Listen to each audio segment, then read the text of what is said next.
ফুল হচ্ছে জীবনে একমাত্র জিনিস যেটা একদম ক্ষণস্থায়ী। জেনে শুনে তারপরে এটার আমাদের যত্নের কোনো ত্রুটি থাকে না। যখন একটা ফুল কিনে আনি তখন এটা চারাসহ অনেক যত্ন, অনেক ভালোবাসা দিয়ে গড়ে তুলি। মানুষও তেমন জানি পৃথিবীতে থাকবে না। মানুষ আর ফুলের সাথে আমার কাছে মনে হয় খুবই একটা দারুণ মিল।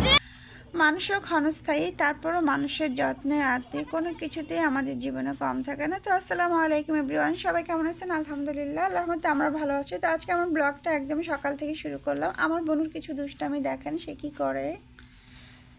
এই ডগি দেখেন, আস্তা মুরগি ধরে নিয়ে আসছে। তো বাবা চলে আসো, আইমে আসো আসো, আছি এগুলো দেখতে আমার জিন্না লাগলি বাবা। এটা কোত্থেকে যেন মুরগিটা নিয়ে আসছে, কতটা ক্ষুধার্ত বাবা। দেখো দেখছো আস্তা মুরগি খাচ্ছে, আসো বসো।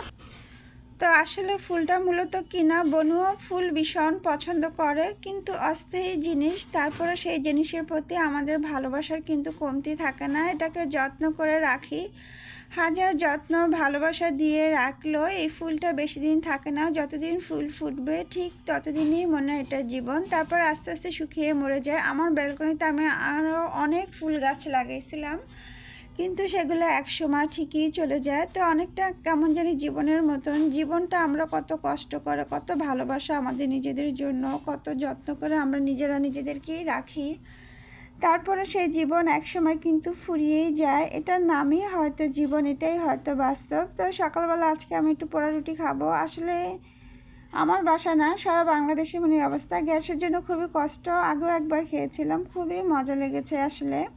তো বাহিরে মানুষ দেখি খায়, তো যেটা বাইরে খায়, যেটা যে করে সেটা যে আপনাকেও করতে হবে এমন কোনো কথা নাই। তো আমরা যেহেতু বাসায় থাকা হয়, তেমন একটা বাইরে বের হওয়া হয় না।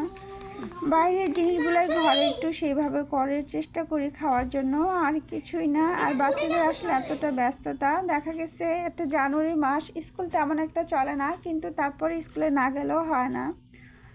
তার ভিতরে কোচিংয়েরও একটা ব্যাপার থাকে। স্কুল মানিয়ে হচ্ছে এখন একটা কোচিং, কোচিং না করানো ছাড়া মনে হয় কোনো বাচ্চাই নেই। বিশেষ করে বড় বড় স্কুলগুলো তো কোচিং করতেই হয়। আইডিয়াল স্কুল মানিয়ে হচ্ছে কোচিং।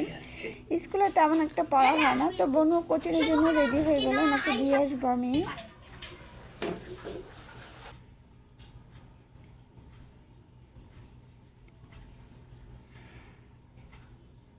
তো আসলে আসলে বাচ্চারা দেখবেন, আপনি ছোটোবেলা থেকে ঘরে শেখাটাই আসল। বাচ্চাদেরকে আপনি যেভাবে চালাবেন সেভাবেই চলে কিন্তু।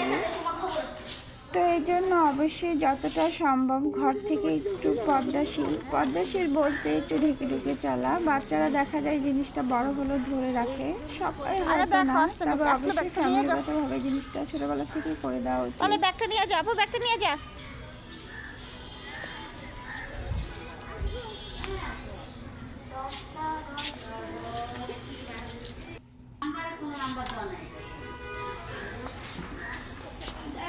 বাবা তো আসলে 1 কাজে 2 কাজ হয়ে গেল। আমি আজকে বাজার থেকে এখান থেকে কিছু ডাঁটা নেব, নিয়ে রান্না করব।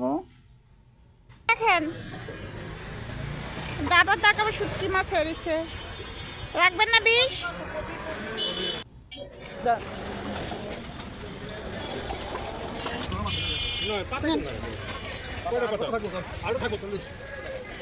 আর তো বাঁধা লাগবে না, জান কত ছুঁয়ে ফেলতে হয়, বাসা দ্বারা আমার কাছে জ্ঞান লাগে। আর ঢাকায় থেকে যখন গ্রামের ছোঁয়া পেয়ে যায় তখন ভীষণই ভালো লাগে। তো এখান থেকে এই পাতাগুলো নিব। এটা হচ্ছে আমি শিং মাছ পরিষ্কার করার জন্য। আগে জানতাম না, যখন খুব কষ্ট হতো।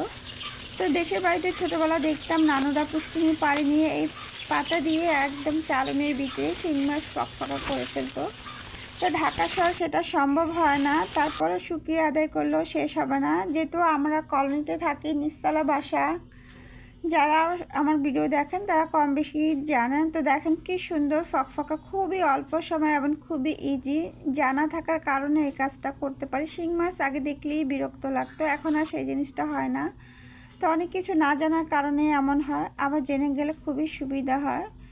তো এই যে এগুলো আজকে একদম ফ্রেশ ডাটা দিয়ে আজকে মাছগুলো রান্না করব। আর আমার আন্টির শরীরটা ভালো না, সেই জন্য তো ঝাল টাল না, একদম নর্মাল সিম্পল রান্না হবে আজকে।